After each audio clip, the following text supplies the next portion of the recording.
ចុងខែមកដល់ការប៊ូខ្ញុំស្ងាត់លុយដូចជា Ninja រត់បាត់មិនដាក់សញ្ញា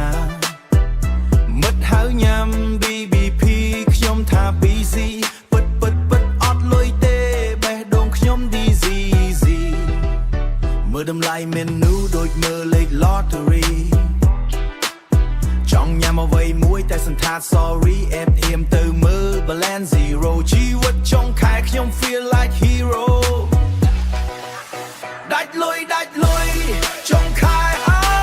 យការបោកតូទេតែខ្ញុំ still enjoy ញ៉ាំមីកញ្ចប់ប៉ុន្តែ vibe នៅលើ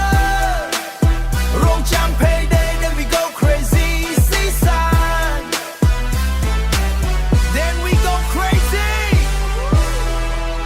ព្រឹកគ្មានកាហ្វេមានតែទឹកដបថ្ងៃត្រង់មីកញ្ចប់add ពងមាន់មួយក្បាលចប់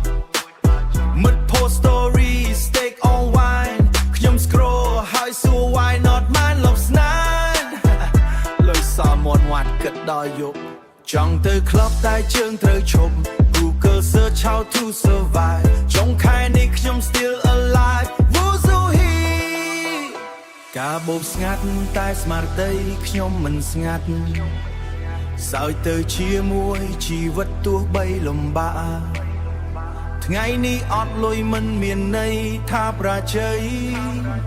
ថ្ងៃប្រាក់ខែមកខ្ញុំនឹង come back again ដាច់លុយ